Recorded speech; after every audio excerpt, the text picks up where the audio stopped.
Roger Hermiston. Foreign Secretary Lord Halifax strongly argued that Britain should explore peace talks with Nazi Germany. New film Darkest Hour shows how Churchill had to use all his political shrewdness to run the Holy Fox to ground when Winston Churchill walked into the cabinet room at number 10 Downing Street shortly after 4:30 p.m. on Thursday, May 9, 1940. It seemed for all the world that his main rival, the experienced Foreign Secretary Lord Halifax, would be confirmed as the new Prime Minister in waiting. It's a scene that features in the new motion picture Darkest Hour. Premier Neville Chamberlain, fatally wounded after a Commons debate on the conduct of the war, wished his closest colleague to succeed him. The Labour Party appeared to prefer him, and the King certainly wanted his old friend to take the job. Yet, unexpectedly, half an hour later, after Chamberlain, Halifax, Churchill, Lord of the Admiralty, and Tory Chief Whip David Markison had concluded their deliberations, it was the rogue elephant Churchill who emerged as the man to replace Chamberlain. With no official minutes taken,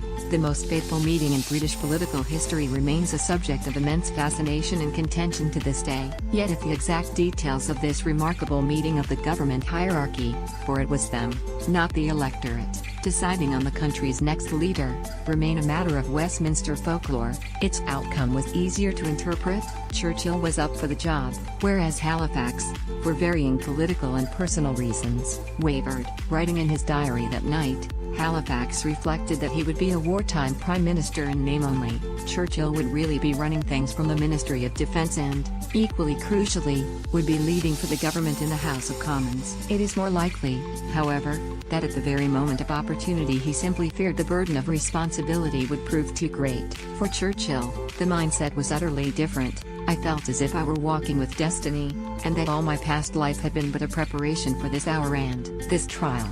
These two giants of British politics were both sons of aristocrats, one born in a palace, the other in a castle, and both suffered from speech, lisp, impediments. But there was little else to unite them in character and disposition. The immensely tall, cadaverous-looking Halifax, born with a withered left arm and no head, was stately, courteous, attentive, principled and coolly logical. The Churchill family dubbed him the Holy Fox after his twin passions of Anglo-Catholicism and fox hunting, but implicit in the nickname was his shrewdness. Churchill, still building alliances, and his reputation, in those early weeks of his premiership, needed all his guile to outflank his rival in the war cabinet.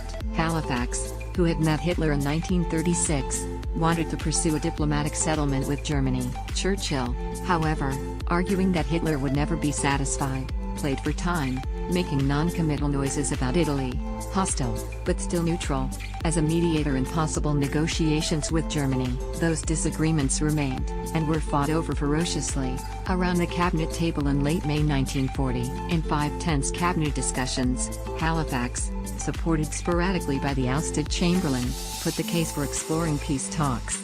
For the Foreign Secretary, there was nothing dishonorable in wanting to stitch together a deal which could save the army, safeguard Britain's independence and that of her empire, as well as satisfy the public yearning for peace. Now, aided by quiet but effective support from his Labour War Cabinet colleagues Clement Attlee and Arthur Greenwood, and bolstered by a rousing reception from his junior ministers, Churchill eventually wore down the Holy Fox. In the end, Churchill's arguments prevailed, but it was a close-run thing. It was only 6 months later, after Chamberlain's death and with his own status enhanced after the Battle of Britain, that he felt free to shift Halifax from the center of political gravity, and off to America as ambassador to Washington. Roger Hermiston is the author of All Behind You, Winston, Churchill's Great Coalition 1940-45, published by Orem Press. A Man with the Heart of a Nation. These Telegraph articles, brought to you by Universal Pictures, give the real-life history of the world-changing events depicted in Darkest Hour. Read more at tgr.ph/darkstore. Out on 12th of January, Darkest Hour shows how Winston Churchill defied his enemies both at home and abroad to save the world from evil.